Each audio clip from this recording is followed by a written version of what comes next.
네. 오늘부터는 여러분 그 시광 교리문답을 알고 계시나요? 네. 이제 그 뭐 소책자도 만들어서 이제 곧 나올 예정이고 그런데요. 아마 여러분들에게 무료겠죠? 네, 아마도 무료. 아마도 무료라고 합니다. 무료로 예전에 그 욥기 번역한 거 여러분들에게 나눠드렸던 것처럼 그런 방식으로 나눠드리려고 준비를 하고 있습니다. 그러니까 조금만 기다려주시면 좋을 것 같고요. 오늘부터 해서 우리 소요리 문답을 그 열심히 또 배웠던 것처럼 이번에는 시광 교리 문답으로 함께 말씀을 들으려고 합니다. 그래서 오늘은 그 첫 번째 시간으로 첫 번째 1문을 하려고 해요. 소요리 문답 1문 기억나시나요? 뭐였죠? 에? 네, 다시 시작합시다. 네, 시간 교리문답 1문 혹시 띄워주실 수 있나요? 네, 제가 문을 읽으면 여러분이 답을 읽어주시면 좋겠습니다. 제가 먼저 읽겠습니다. 우리 인생의 유일한 희망은 무엇입니까? 자신의 소유가 아니라 우리를 위해 죽으시고 부활하신 예수 그리스도의 소유라는 사실입니다. 그리고 예수 그리스도의 영원한 아버지이신 분이 우리의 아버지로서 우리를 돌보신다는 사실과 그분의 소유임을 시켜주신다는 그 사실입니다. 네, 좋습니다. 어떤가요? 처음 딱 느낌을 받았을 때, 읽었을 때 일단 소요리 문답 1문 1답보다는 조금 길죠? 이따가 좀 더 차후에 이제 이야기를 드리겠지만 우리는 이 답을 통해서 세 가지를 조금 배울 수 있습니다. 이후에 배우기로 하고 먼저 우리는 교리에 대해서 좀 생각을 해볼 필요가 있습니다. 왜 갑자기 또 교리냐 이거죠. 교리를 정말 간단하게 정의를 내리자면 그냥 가르침이라고도 우리는 좀 정의 내릴 수 있을 것 같아요. 정말 간략하게 쉽게 이야기를 하자면 그렇다라는 거죠. 그렇다면 이제 이미 교리 문답이 있는 상태인데 이미 소요리 문답과 대요리 문답과 뭐 하이델베르크 요리 문답과 그 외에도 뭐 여러 가지 그런 것들이 있는데 왜 굳이 시광 교리 문답을 또 만들었냐 이거예요. 그때 당시에는 주로 다루었던 어떤 내용들이 지금은 다루지 않는 다룰 필요가 없는 그 이야기들이 분명히 있고 그때 당시에 우리 신앙의 선조들이 열심을 다해서 연구했던 주제들이 지금은 꽤나 해결된 것들이 있기도 하고 그리고 지금 우리가 살고 있는 이 시대에는 또 다른 문제들이 있기 때문에 새로운 교리 문답을 가지고 좀 공부할 필요성을 목사님이 느끼셨던 것 같습니다. 네, 저는 소요리 문답 사랑하고요. 네, 말을 잘못하면 강도사가 잘리기 때문에 네, 그렇습니다. 당시 교리 문답들은 모두 만들어진 배경들이 있었어요. 때로는 어떤 이단의 사상에 대항하기 위해서 문답들이 만들어지기도 했고 이렇게 교육을 위해서 만들어지기도 했고요. 그리고 또 그런 생각들을 목사님이 하시면서 시황 교리 문답도 이렇게 우리에게 만들어 주셨습니다. 보통 교리라고 할 때 여러분들은 어떤 생각이 먼저 드십니까? 여러분들이 이전에 다녔던 교회나 어떤 다른 공간에서 교리 때문에 싸워본 적이 있으십니까? 어쩌면 있을 수도 있을 것 같습니다. 교리 때문에 역사를 봤을 때 꽤나 많이 분열이 생긴 적도 있었고요. 그렇기 때문에 교리라고 했을 때, 교리 공부를 하자라고 했을 때 어쩌면 여러분들에게 교리보다는 사랑이 더 중요한 거 아니냐, 교리보다는 예수님이 더 중요한 거 아니냐, 무슨 교리를 배운다고 하고 있냐, 얘기를 들어보니 교리를 배우면 머리만 커진다더라 라는 그런 이야기들을 여러분이 어쩌면 들어보셨을 수도 있고 그런 생각을 하실 수도 있었겠다라는 생각이 듭니다. 이런 거부감에 대해서 저는 좀 이야기들을 우리 교회 말고 그 이전에 어떤 교회에서 들었고요. 그래서 어떤 분이 그 교회에서 만난 교리를 가르쳐 주셨던 그 선생님 중에 한 분은 좀 이런 이야기도 하셨어요. 교리를 가르치는 것보다 교리를 가르쳐야만 하는 이유를 설득하는 게 더 힘들었다 라고 말할 정도였던 것 같습니다. 실제로도 그런 부분들이 있는 것 같아요. 그렇지만 우리가 생각해야 될 것은 뭐냐면 우리가 나는 신학자도 아니고 나는 교리를 따로 배워본 적도 없어요 라고 어쩌면 여러분들이 꽤나 많이 그런 생각을 하실 수도 있겠지만 우리는 우리 모두가 다 따르고 있는 어떤 가르침들이 있다라는 거예요. 신앙생활을 하는 데 있어서, 삶을 살아가는 데 있어서 우리가 생각하고 있는 것, 나도 모르게 내가 그냥 마음이 가버리는, 그러니까 따르게 되는 그런 교리 체계가 다 있다라는 거죠. 물론 어떤 신학으로 박사 학위까지 따고 이래야 공인된 신학자라고도 할 수 있겠지만, 우리가 다 다양하게 하나님에 대해서 한번 적어보세요, 여러분들이 생각하는 그리스도인의 삶에 대해서 한번 적어보세요라고 여러분들에게 종이를 나눠드렸을 때에 아마 꽤나 다양한 종류의 답이 돌아올 겁니다. 그처럼 우리 모두는 다 우리가 가지고 있는 어떤 신학 체계가 있고 교리 체계가 있다라는 거예요. 교리가 중요하지 않아라고 하는 것조차도 어떤 가르침에 의한 그런 주장일 수가 있고, 심지어는 무신론자라고 할지라도 신이라는 존재는 이 세상에 존재하지 않아라는 교리를 갖고 있는 셈과 갖고 있는 것과 같다라는 겁니다. 교리가 중요한 이유는 무엇일까요? 교리, 특히나 성경에 기반된 교리가 중요한 이유는요, 교리라고 하는 것이 그냥 학문적으로만 존재하는 게 아니라 우리들의 삶에 영향을 계속 주고 있기 때문입니다. 교리는 우리들의 삶의 행동 방식을 계속해서 형성해 나가고 있기 때문에 그런 거예요. 예를 들어서 우리는 성경에 오류가 없다라는 것들을 받아들이고 있지만, 성경 전체가 하나님의 말씀이다라는 것들을 받아들이고 있지만 그렇지 않다라고 생각해 보세요. 그 교리를 우리 시공학교에는 하나님의 말씀을 있는 그대로 다 받아들이지 않겠다라고 가정해 보자고요. 당장 어떤 일들이 생기겠습니까?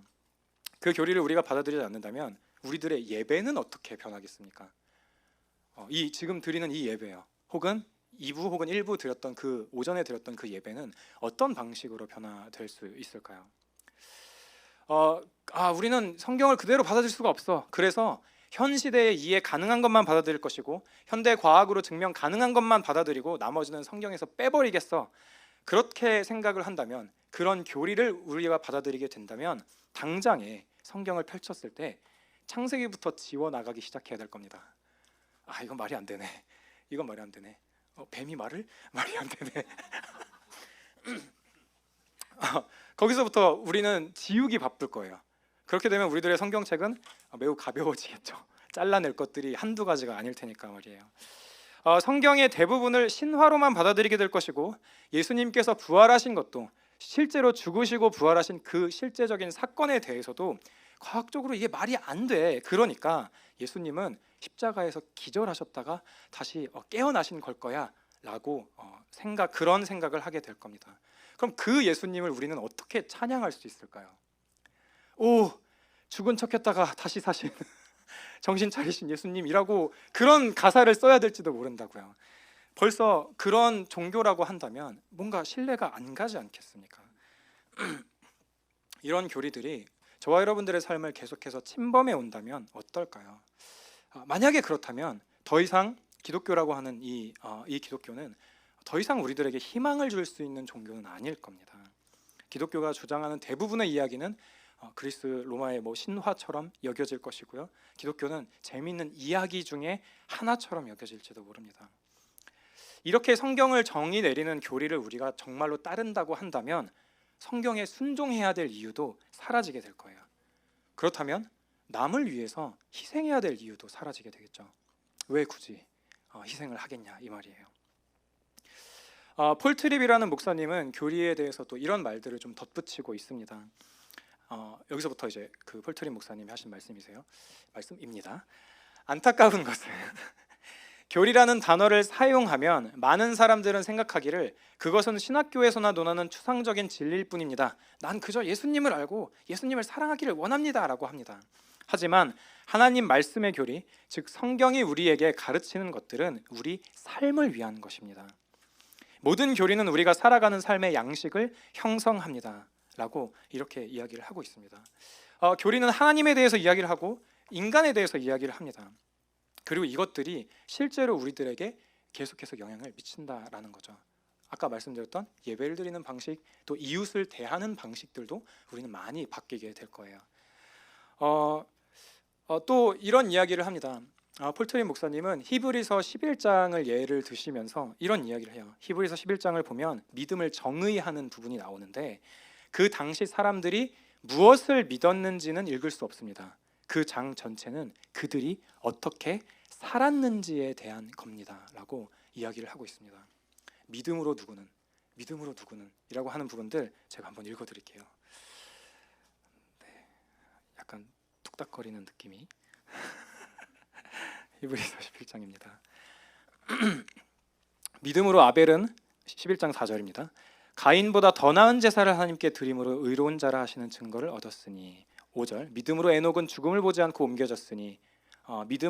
그리고 7절 믿음으로 노아는 아직 보이지 않는 일에 경고하심을 받아 경외함으로 방주를 준비하고.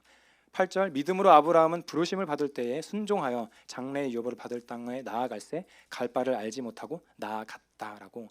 그 이후에도 계속해서 믿음을 가진 자들이 어떤 행동을 보였는지를 말하고 있어요. 그러니까 이거를 폴트린 목사님이 왜 집어내냐, 어떻게 사느냐가 우리가 무엇을 참으로 믿느냐를 실제적으로 정의 내린다라는 거예요. 여러분들은 예배를 뭐라고 생각하고 계십니까? 여러분들이 하나님에 대해 생각할 때 그 하나님이라는 존재는 어떤 분이라고 여러분은 정의를 내리고 계십니까? 여러분들이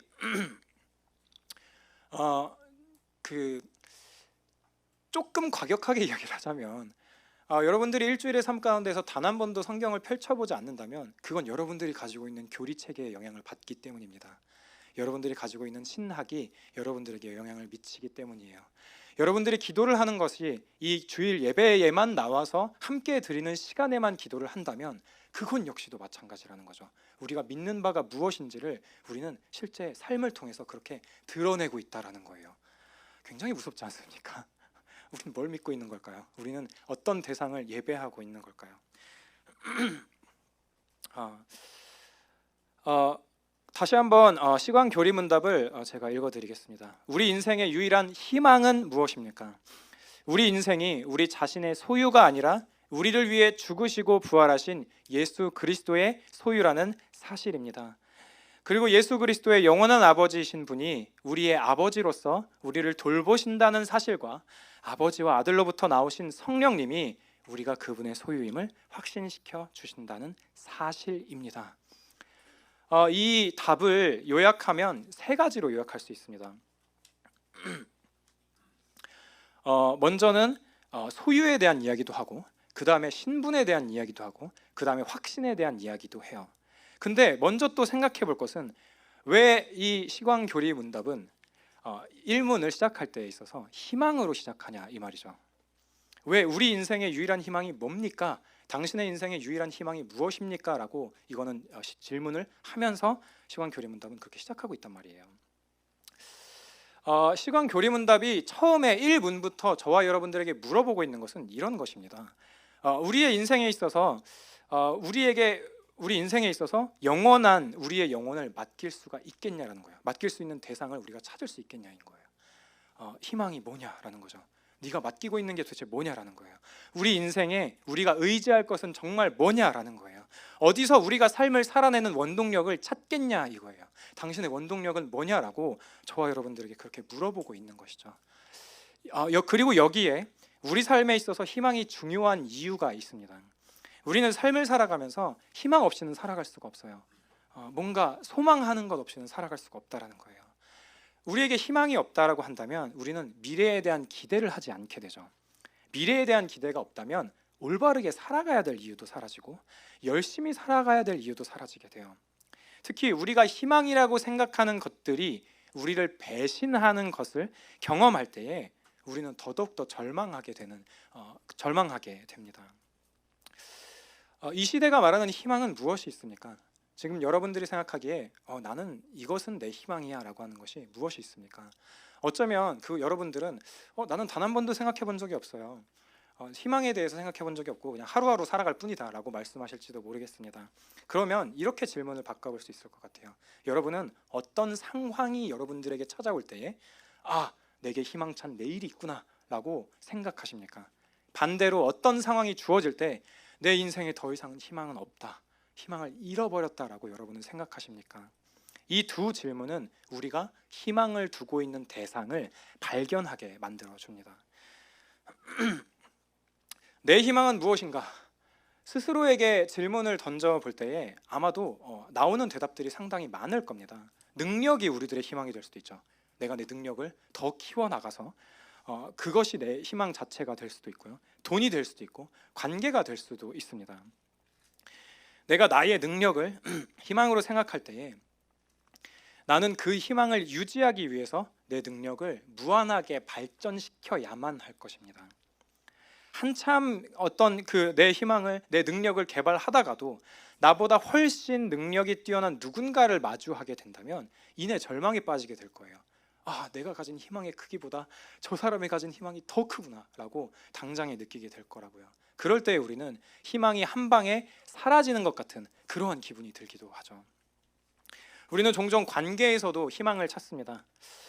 이 사람이 나와 계속해서 좋은 관계를 이어갈 거라는 것도 희망이고, 관계가 깊어질 거라고 기대하는 것도 희망에 찬 그런 생각들이죠. 친구 관계, 특히나 이성 관계를 생각한다면 더 이해하기가 쉽습니다. 어떤 사람이 연애를 시작해요.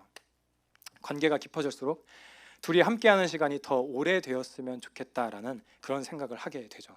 그리고 여러 가지 일들이 있겠지만 몇 가지 사실들을 발견하게 됩니다. 이 사람이 내가 이 사람을 사랑하는 것만큼 나를 사랑하진 않는 것 같다 라는 그런 것들을 느끼게 되기도 하고요.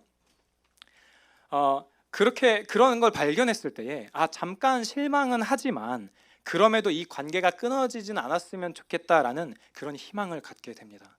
그리고 아마도 여기 있는 대다수의 분들은 그러한 관계조차도 깨져버리는, 내가 희망으로 삼았던 그 관계조차 깨져버리는 그런 것들을 경험한 분들이 아마도 많으실 겁니다. 그때 그 절망감은 이루 말할 수가 없겠죠. 제가 확인은 안 했지만 아무튼 저의 딸인 하루가 300일을 넘어서 잘 자라고 있고요. 가끔 꽤나 자주인 것 같긴 한데 저는 이제 저도 모르게 이제 하루를 이렇게 마주보고 안고, 이제 많이 무거워져가지고 약간 이제 무릎에 좀 걸터 앉아 놓아야 되는데 그러고 이제 이렇게 얘기를 하루를 보면서 저도 모르게 눈을 보면서 이렇게 얘기를 하는 거예요. 하루야, 아이유가 되라. 아이유가 되라. 아니면 민지가 될래? 이건 무슨 말일까요? 그녀는 저의 희망이 된 거예요. 저의 희망이 된 거예요. 나를 조금 더 내 삶을 윤택하게 만들어줄 희망. 벌써 이기적이죠. 벌써 말도 안 되는, 벌써 왜곡된 사랑을 보여주고 있죠. 네가 얼마나 고생을 하든 상관없다, 이런 그런 마음들이 저도 모르게 이제 나오는 것들이 있단 말이에요. 네. 네, 불쌍하죠. 네, 왜 좋은 경건한 그리스도인이 되야라는 말이 먼저 안 나오는지 모르겠지만 그렇습니다. 근데 이제 제가 하루에게 행한 행동 때문에 제 희망이 드러났던 것처럼 저와 여러분은 좀 다시 한번 생각을 해봐야 된다는 거예요. 여러분들은 뭘 의지하고 있습니까? 어디에 여러분들의 희망을, 여러분들의 미래에 대한 소망을 두고 계십니까? 이제껏 여러분들이 희망으로 두었던 그 무언가에 여러분들은 배신을 당해본 기억도 분명히 있을 겁니다. 그런데 그럼에도 불구하고 또 똑같은 대상과 똑같은 상대의 희망을 계속해서 얹어두고 있는 여러분을 또 발견하게 될 수도 있죠. 그때 여러분들은 그 시간을 어떻게 버텨내셨습니까? 여러분은 어디에 여러분들의 희망을 두고 있습니까? 그리고 그것들이 여러분들을 궁극적으로 행복하게 해줄 거라고 정말 확신하고 계십니까? 시광교리문답은 첫 번째 질문에 대해서 이렇게 이야기를 하고 있습니다.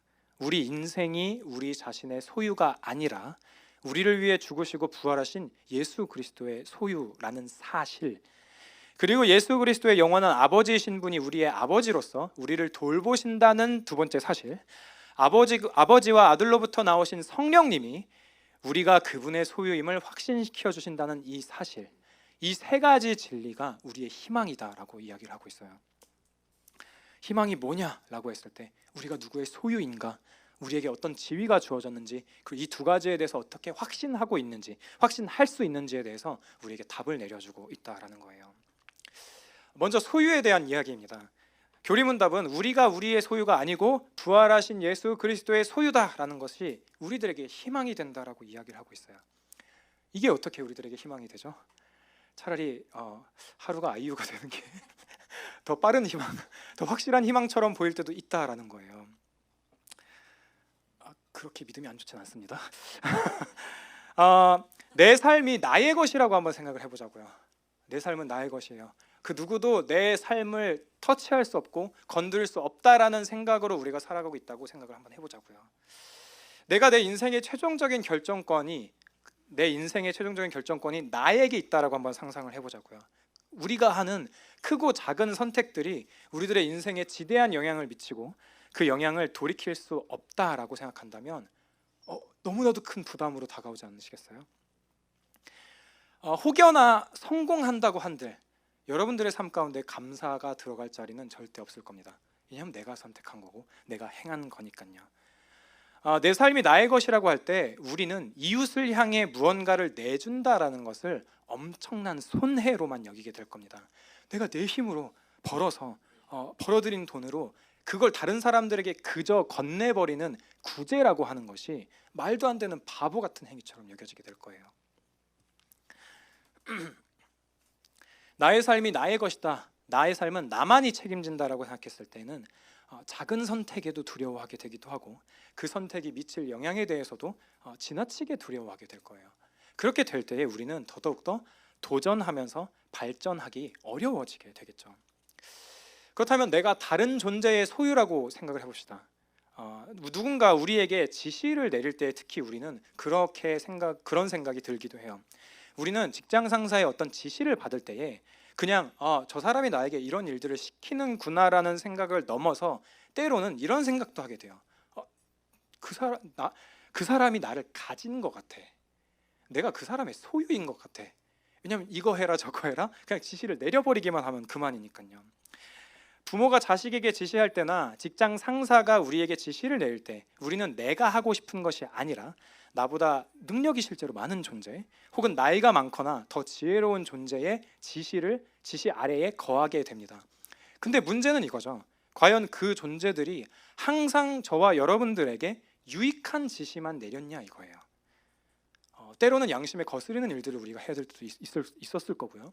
때로는 그저 탐욕스러운 지시에 순종해야 할 수밖에 없는 때도 있었을 거예요. 자기 자신만을 배불리는 그런 지시를 내린 적도 분명히 있을 겁니다. 우리가 하나님의 소유가 되었다라는 것에 대해서 성경은 무엇이라고 이야기를 하고 있습니까? 고린도전서 6장 19절은요 이렇게 이야기를 합니다. 너희 몸은 너희가 하나님께로부터 받은 바 너희 가운데 계신 성령의 전인 줄 알지 못하느냐. 너희는 너희 자신의 것이 아니라 값으로 산 것이 되었으니 그런즉 너희 몸으로 하나님께 영광을 돌리라. 로마서 14장 8절은 이렇게 이야기를 합니다. 우리가 살아도 주를 위하여 살고 죽어도 주를 위하여 죽나니 그러므로 사나 죽으나 우리가 주의 것이로다 라고 이야기를 합니다. 성경 곳곳에서 우리의 몸과 영혼이 우리들의 소유가 아니고 그 어떤 피조물의 소유도 아니고 하나님의 소유, 우리 주님의 소유라고 이야기를 하고 있습니다. 이것은 하나님이신 그분이 이 땅 가운데에 와서 저와 여러분과 같은 죄인들을 값을 주고 구입했다라는 의미입니다. 그리고 그에 합당한 삶을 살아내게 만든다라는 것을 의미하죠. 그 뜻대로 살지 못하면 내가 너희들을 다 내쫓아 버릴 거야 라고 말씀하시는 것은 아닙니다. 하나님은 그의 백성을 스카우트하는 방식으로 모으지 않으십니다. 저와 여러분들의 능력치를 보거나 거룩해질 만한 요소가 보여서 우리들을 택하신 게 아니라는 거예요. 하나님께서는 그의 백성을 채용하는 채용 담당자가 아니십니다. 그분은 저와 여러분을 사랑하십니다. 우리는 하나님의 소유입니다. 우리는 우리 자신의 것도 아니고 다른 어떤 피조물의 소유도 아니고요. 그리스도 안에서 하나님의 소유가 되었습니다. 우리가 하나님의 소유라고 생각할 때 우리는 어떤 삶을 누릴 수가 있습니까? 우리는 우리를 용납해 주신 그리스도 예수 안에서 그분의 소유임을 기억하면서 살아갈 때에 삶을 살면서 하는 크고 작은 내가 저지른 실수들 혹은 타인이 나에게 저지른 실수 혹은 악한 마음을 가지고 한 어떤 악행이라고 할지라도 그 모든 상황들 가운데서 잠시 절망할 수는 있겠지만 영원히 절망하진 않을 수 있습니다. 왜냐하면 그리스도 예수 안에 있는 자들은 그분의 소유일 뿐만 아니라 영원한 자녀가 되었기 때문이죠. 요한복음 20장 17절입니다. 예수께서 이르시되 나를 붙들지 말라. 내가 아직 아버지께로 올라가지 아니하였노라. 너는 내 형제들에게 가서 이르되 내가 내 아버지 곧 너희의 아버지 내 하나님 곧 너희의 하나님께로 올라간다 하라 하시니. 모든 것을 지으신 하나님께서 저와 여러분의 아버지가 되십니다. 우리 육신의 부모는 뭐 다는 아니겠지만 때로는 우리를 학대했을지 몰라요. 때로는 우리에게 폭력을 가했을지도 모릅니다. 지혜롭지 못한 방식으로 훈육을 했을지도 몰라요. 그런데 선하신 하나님께서 저와 여러분의 영원한 아버지가 되셨습니다.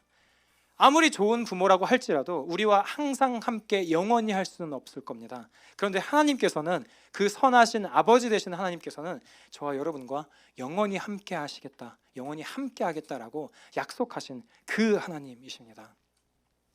그 하나님과 하나님의 백성의 관계, 그 하나님과 하나님의 자녀의 관계를 이렇게 로마서는 이렇게 표현을 하고 있습니다. 이 모든 일에 우리를 사랑하시는 이로 말미암아 우리가 넉넉히 이기느니라. 내가 확신하노니, 여기서는 참 많이 들어보셨죠?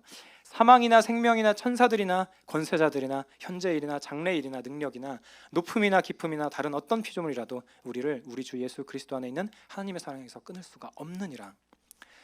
여러분, 이 구절을 그저 감상적인 것, 문학적인 표현으로만 여겨서는 안 됩니다.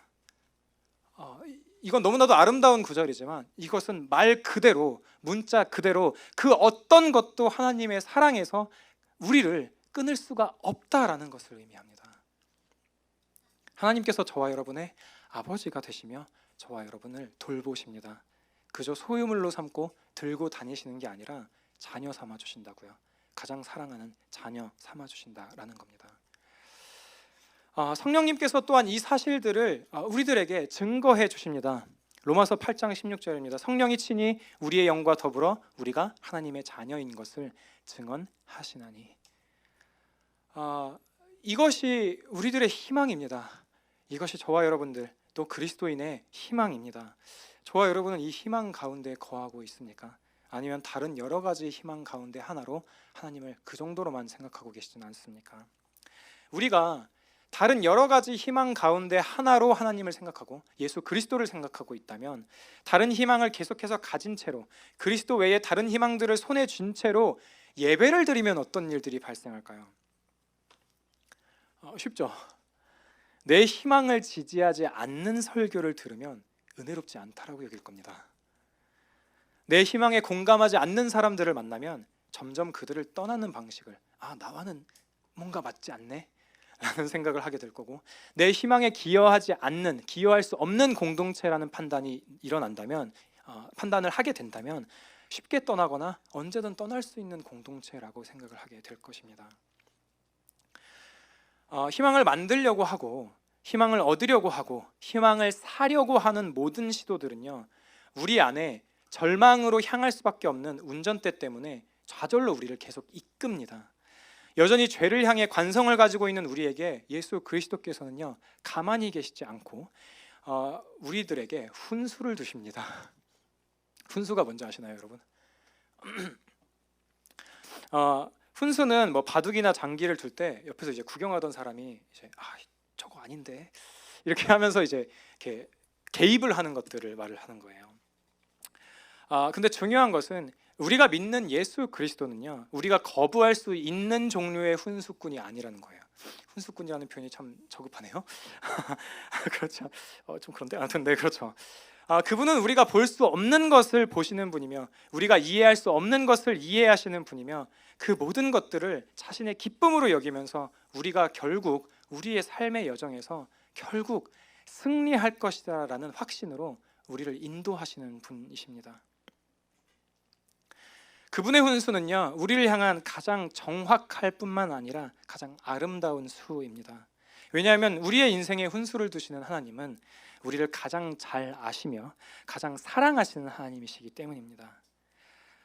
이 유일한 희망을 따라서 살 때 우리는 그리스도 외에 다른 것들이 우리를 떠날 때, 그리스도 외에 다른 것들이 우리들을 점점 떠나는 것들을 우리가 감각하게 될 때에 슬플 수는 있지만 절망하진 않게 됩니다. 눈에 보이는 관계에 배신을 당하거나 관계의 깨어짐을 경험할 때도 역시 잠시 슬플 수는 있지만 지나치게 절망하지 않을 수 있습니다. 그렇기 때문에 오히려 그렇게 외부적으로 볼 때 절망스러운 상황을 겪으면서 믿음으로 이겨내고 있는 자들에게 오히려 예수님을 믿지 않는 자들이 먼저 찾아와서 이렇게 물어보는 거예요. 너희 안에 있는 소망에 관한 이유를 묻는 자들에게 대답할 것을 준비하되 온유와 두려움으로 하고. 도대체 네 안에 소망이 뭐냐? 네가 희망하고 있는 게 도대체 뭐냐? 그것이 뭐길래 절망할 수밖에 없는 상황 가운데에서 모든 인생의 모든 것들을 뒤로 하고 그냥 절망만 해야만 마땅한 그러한 상황 가운데서 어째서 죽지 않고 살고 있는 것이냐라고, 도대체 그 소망이 뭐야라고 예수님을 알지 못하는 사람들이 오히려 물어본다라는 거죠. 너희 안에 있는 소망에 관한 이유를 묻는 자들이 등장한다라는 것입니다. 하나님께서 저와 여러분들의 삶 가운데 영원하고 살아있는 희망이라는 희망을 허락해 주셨습니다. 우리를 대신해 십자가를 지신 예수 그리스도만이 저와 여러분의 참되고 영원한 희망이 되십니다. 다른 희망은 없습니다. 다른 영원한 희망은 없습니다. 오직 예수 그리스도만이 저와 여러분의 영원한 희망이 되십니다. 우리 함께 기도합시다.